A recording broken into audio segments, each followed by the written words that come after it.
Ladies and gentlemen, welcome back to Anything Blows. My name's Andrew Deek, and today I'm at the press conference, the final press conference for Joseph Parker versus Fabio Wardley. And Radio Rahim, how you doing, my man? I am always incredibly well when it's fight week. We're so close to that first bell ringing that the excitement just builds and builds as you get closer and closer. And this is the press conference day, the Thursday before the Saturday. And so it's, something that I have experienced many, many times, but never gets old. And talk about it there, Joseph Parker. A quote that David Higgins, his manager, said: whilst Joseph Parker beat Andy Ruiz in 2016 to win the world title, Fabio Wardley was still in the white collar scene. Does that show levels, or do you just take it how far Wardley's coming where Joseph has been? Well, we'll see on Saturday night, because indeed it is a step up, a massive step up, I believe, for Fabio Wardley.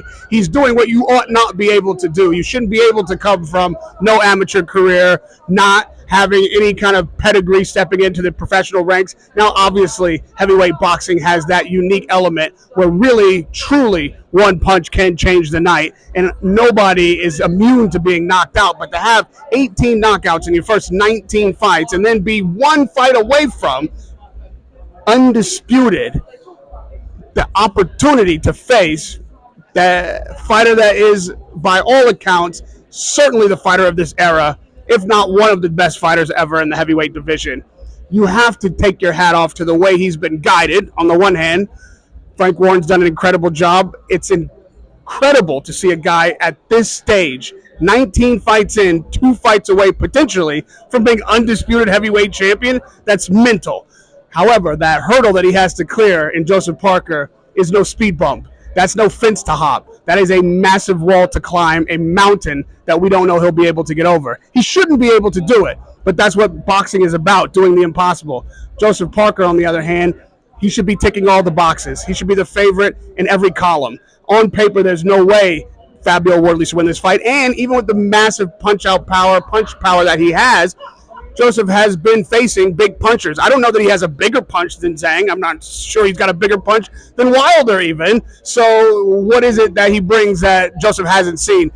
And if punching power is all he's relying on, which I'm certainly not saying it is, but that's all that's being talked about, then it's highly likely that he gets outclassed Saturday night. He is going to have to find something in that toolbox more than a big right hand. And talk about it there. As you said there, I believe Fabio Wardley's been labelled as the British Deontay Wilder. Obviously, the last 3 fights, Zhang, Wilder, and Bakoli, I know that was on 50 hours' notice. However, all or nothing is a title. Do you think this is the last chance, last ride for Joseph Parker? Well, it's a bit premature to call Fabio Wardley the Deontay Wilder of Britain, because Deontay Wilder is WBC heavyweight champion and had defended that title multiple times. So that is not true. Could he be? Well, we'll see. That's why we show up at the fights. This is a massive test. It would be something. It would be something to do, because if, again, he's able to bring that knockout, and Parker's been knocked down, so it's not like he doesn't get up and win the fight. So knockdown's not enough. He would have to spark out Joseph Parker. I don't know that anybody in the betting world will be putting odds on Wardley to win by decision. So it looks like a knockout is his most likely route to victory, and it's something that big punchers in succession right before him have not been able to accomplish. And I'll even give you one from Bakoli. What people don't talk about is Bakoli did rock Parker in the first round. However, Parker came back in the second round and stopped him.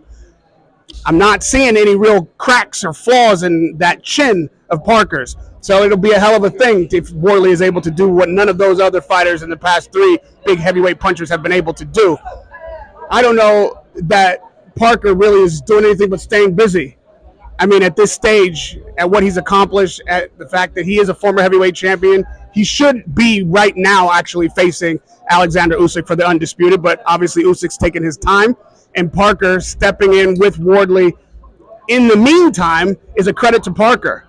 He should be able to win this fight, though. There's no real excuse at the end of the night, short of some kind of injury that happens in the ring or a terrible cut earlier or a headbutt or something like that. There's really no excuse for Parker not to win this fight. If you look at Fabio's record, regardless of knockouts, he's fought David Adelaide, he's fought Frazier twice, he knocked Frazier out in Saudi Arabia in the first round, and also the Justice Huni. Would you say, compare those type of guys, would you compare them to world level or not really? I would not compare them to Parker level. None of those guys are former heavyweight champions. None of those guys have the resume that Parker brings. None of those guys are on the run that Parker is on.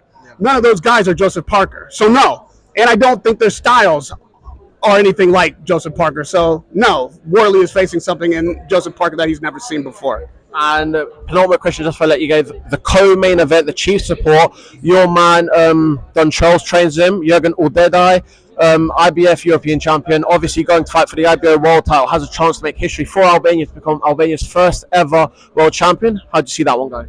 Anybody who's got Don Charles in his corner has a better shot than without Don Charles in his corner. I've seen Juergen training. I've seen him sparring. I know the man. He is absolutely dialed in. He's 100% prepared for this fight. I can't wait to see what happens. He's got the best possible opportunity to win. Stand up, Albania. They're going to be out of their seats. They're going to be around the world cheering for their man. And we might just see a new superstar being born this Saturday night on the undercard. And if I let you go, what's your message to all your fans and everyone that supports you?